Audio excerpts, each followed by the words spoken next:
All right, I'm set here on my end, and so I guess we'll get started right away. Before we jump right into all the stuff happening, with you and Danbury, tell us what you've been up to up until now, after your playing career wrapped up. Yeah, for me when I retired, I knew it was time. I had a great career. From being a guy that never started hockey till 11. Mhm. And growing up in Winnipeg and kind of having to make my way and work as hard as I could to always be catching up and trying to, find a way to always make the top team in the next level. So after playing so long and just taking a step back and talking to my family and, after, all the 10 years in the NHL and 14 years pro, and having two kids, it was just kind of time to step away. And for me, as soon as I walked away, I always knew that I wanted to stay around the game. I love the game of hockey. I loved every opportunity that brought me throughout my career. Staying around the game has brought me so many more opportunities. When I first retired, I got into a little bit of pro scouting of the Toronto Maple Leafs. Then being from New York, I got a lot heavily involved with the New York Rangers alumni, working with some of their youth programs and learn to play programs. That has just been the start of bringing me to leading to other things and then working in myself into my own hockey academies that I started up here. So it's just been for me just staying around the game and keeping involved and staying busy.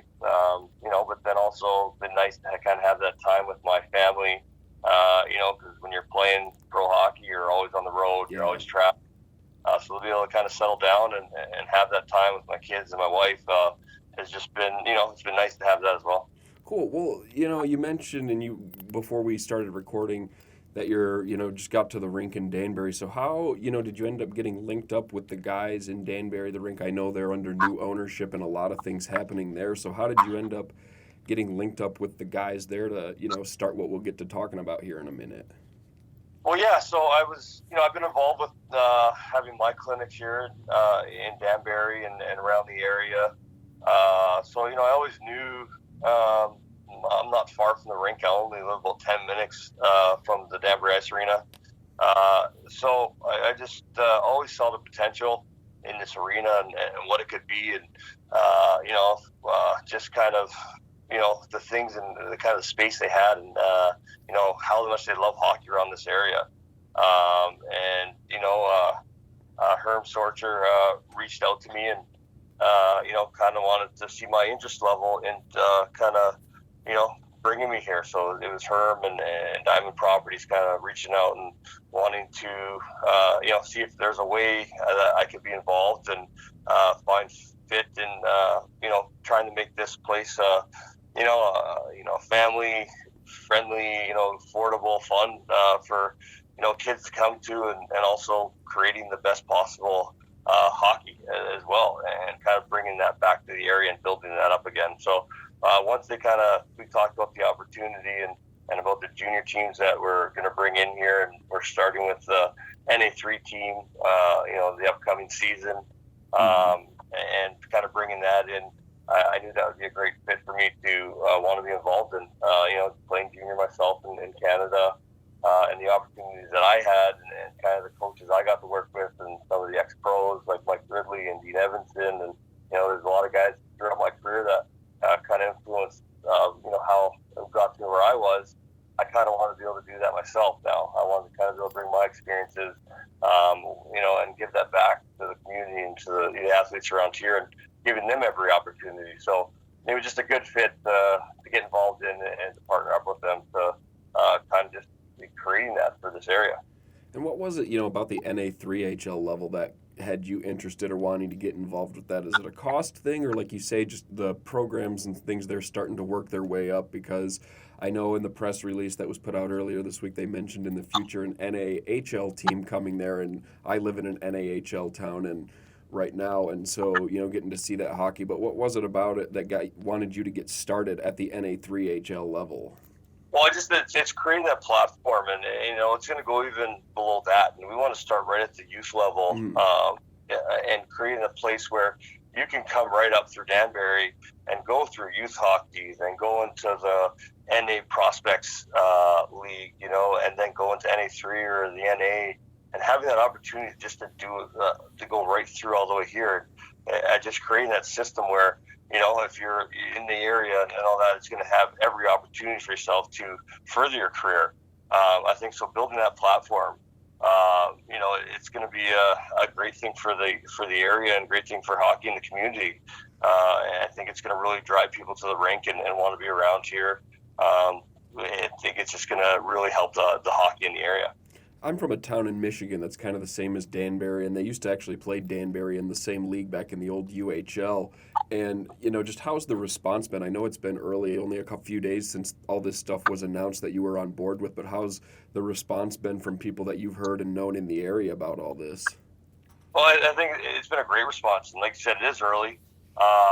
So we're still trying to gather steam here and get things going, and it's a lot of work behind the scenes of getting this going.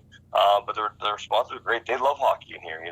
They've got the FHL team coming back. They've had it before. It used to draw enormous crowds, and the building would be rocking. So there's a built-in hockey community already that love the game. So we want to give them more avenues to be able to come enjoy that, and not only enjoy the hockey, but enjoy the building.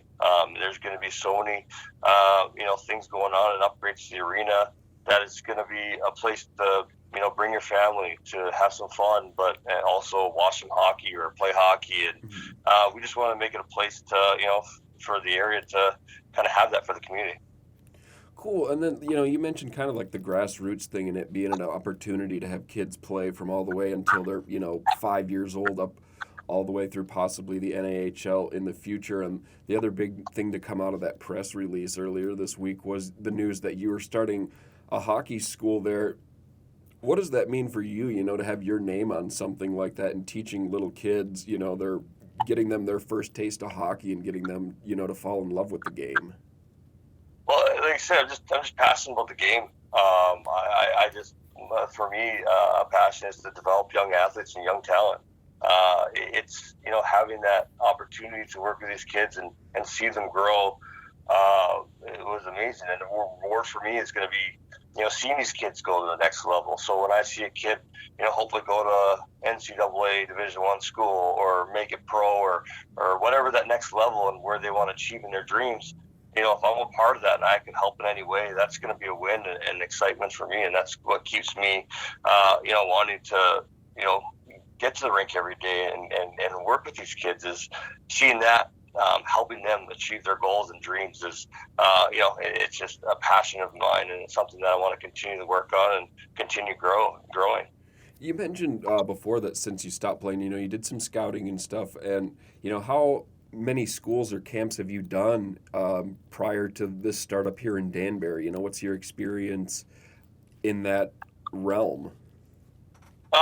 For me, it's just getting back involved. So, I've run a handful of clinics throughout the, Connecticut, New York area.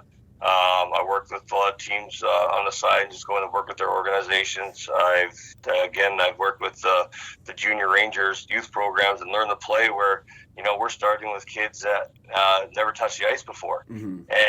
And I know that feeling of, getting out there and being a late starter. And one of my biggest things is it doesn't matter when you start or how behind you are at one point. If you continue to work and, put in the time and really love the game and have a passion for it, there's an opportunity for you to take it wherever you want to and how far you want to take it. And, so giving these kids the opportunity to just get on the ice and try it to see if they like it.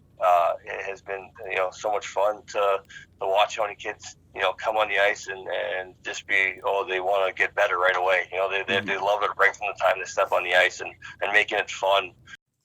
But how cool is that for you, to kind of, you talked about being able to spend more time with, your family. You mentioned your wife and kids, but then, to have your brother and extended family there for you as well in that area, and just how cool is that opportunity going to be for you with everything going on that you guys are doing there in Danbury?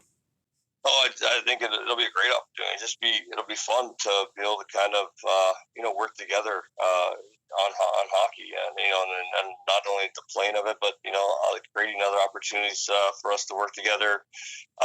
In different programs and different lessons that we could possibly run here. So it's just how important family is, Mm. and having them around, and be able to work with my brother, and then watch help develop my nephew, continue his career. It's great. It's a great feeling, and it'd be hopefully things work out, and things they will be down here. So it's just it's always nice to have family around, and so you just we want to see we'll see what happens, but it'll be great to have them down here. And you talk there's just so much going on in Danbury right now with all the stuff they're doing with the arena and all the new teams coming in and stuff like that. And what's, I guess, the long-term goal with things there as far as growing hockey? I've never been to the area. How many rinks are there? I know it's a town around 80,000 people or so, but what's, the long-term goal, just with all the things that you guys are doing, to try and get things bigger and better as far as the hockey world in Danbury. Well, we took that touch about it before, but it's just bringing in more programs and bringing in more higher level junior, and working on getting those programs in here. So it's just continuing to grow the game, and giving them these kids every opportunity that they can imagine, and that they can have. So whatever level it is you could play at, or whatever level you want to get to having that opportunity to have it here locally, and then we're just going to continue to try and grow from there. And using your connections in the hockey world, any, chance that you're able to get, more names like yourself on board there? Because I know, that you mentioned the proximity to New York, and then Hartford's got the AHL team right there, and then numerous colleges around you guys, just, is that something you're hoping that you can add to it as you go down the line, is, just more of those names, to show people like, hey, these are like the best of the best that you can get, and it's right here in Danbury teaching you how to play this game. Yeah, that's kind of what it's all about, is the connections you make through your career, and everything like that, is just using those resources, and possibly creating other programs of bringing other players in here for clinics and camps, and whatever it is, just to have that kind of atmosphere around you, that you're going to get the best training possible, you're going to get the best skating coaches, and bringing that in here, of having off ice programs and on ice programs, and then also the fun aspect of what they're going to do to the rink, is just being able to come enjoy being around here. So just and then also creating those relationships with the colleges and the schools, and the other teams around here, is so you have those connections, and you can bring those players in. Cool. Well, touching on your NHL career, and like I say, we had our men's league thing last night, and a lot of the guys that are in there are former, minor league players as well, and heard I was getting the chance to talk to you, and were trying to get me to ask you a bunch of questions just about your playing days. And I guess the biggest one they wanted to know was, who was the toughest guy that you played against or fought against when you were in the NHL? That's it's a good question, because there's lots of guys. I've went up against Brian McGrattan, a handful of times, like 5 or 6 times against each other, and he's just one of those. He's big and strong, and he was mean looking. It was, so going up against him every night was always a battle. Guys like Donald Brashear, those guys that I watched as a kid, kind of growing up, and then going up against them when I got to play. George LaRock, John Scott, these guys, Peros. There's just so many guys that that was at the time were in the league, that you knew every night that there's gonna be somebody there for you. Something happened to have a fight with, and it was a battle. It was a grind going up against some of these big guys. I never considered myself that big compared to some of the guys I was fighting. It always seemed like, they had 3 inches of me and 20, 30 pounds on me. So it's just always being ready, and being prepared to every night to go against some of these guys. And just what are your thoughts on the way the game has changed? You mentioned it earlier. The game seems to be getting younger and younger every year. And not only that, but it seems to be getting a little bit smaller and faster every year. And it's not just at the NHL level. Like I say, I'm down here in the NAHL, and it's just littered with guys who are my size, like 5'10", a buck 75, and zipping around the ice like crazy. Just your thoughts on the way that the game's evolved, even in the short time since you stopped playing. Well, yeah, I think it speaks to kind of all the opportunities and programs these kids are getting. They know what it takes now. You don't like go through junior and then all of a sudden get the pro and then learn how to train and eat properly. You're getting that at a young age now. You're learning that stuff from the time you're putting on hockey gear on how to train. Skills lessons, skating lessons, coaching. You're getting so much more opportunity and just with the resources there is online to learn and you see these kids like Marner and the things that he can do and kids want to be like that. They want to be able to skate like that, move the puck like that, and so it gives them things to strive for and to work on. And it's just so much more of an opportunity for them to have that. So these kids are coming in way more prepared. They have way more knowledge than before that we had growing up. So it's just all the aspects of the opportunities they're getting and the resources they have, and that's making this game. It's making it a fun game to watch. It's always been one of the best games, I think, and how fast and how strong it is, and it's just to see it get even quicker and even stronger. It's great for the game of hockey, and it's great for the NHL of the kind of stars they're bringing into the league now and how young they are. So it just speaks to the development and how ready these kids are to play at that level, at the higher level. And kind of going back and touching on like the youth movement and things like that, but seeing the game grow so much as it has, how much does that excite you to get that chance to work with kids? Because hockey is becoming more and more popular. And like I say, I live down in Texas now, and Amarillo is not a town that you would think of as a place that would play hockey, but it's there between the adult programs and youth programs. There's over 350 people that play hockey in the city of Amarillo registered with USA Hockey. And just, how exciting is that growth from the youth age on up for you guys, and especially in Danbury with all the stuff you guys are doing there? It's so exciting. It's gonna be fun to be able to watch a kid start in our program and go all the way up. That's we keep talking, going back to that, but that's what it's all about is to take a kid from the ages 5, 6 years old, teaching him how to train properly and what he needs. It's going to take to make the next level, and it's whatever they want to do with it. It's not always going to be about maybe a kid going to NHL, but just having that opportunity to be able to play hockey when he wants to, whether it's juniors or men's league growing up, and just making those connections. Hockey's such a great game, and you meet so many good people along the way, and just making it fun. I think that's the most important thing is as long as you're having fun, it doesn't feel like work. So if these kids are having fun and getting better, that's what we want. Cool. Well, before we wrap things up, how, if people are wanting to get involved or get into the programs there in Danbury, what's the best place for them to go, either online or an email or something? Let's spread the word about this and get some people out there. So, this is your chance to tell the people where they can go and what they can do to get involved there. Well, on the junior level, you want to go to the danburycolonials.com. And you can find all the registration and trial informations and different trial camps we're running coming up here in the summer. So you want to go check that out. For my clinics, you want to go to coltonorhockey.com, where we have all the info on upcoming clinics that we'll be running here in Danbury.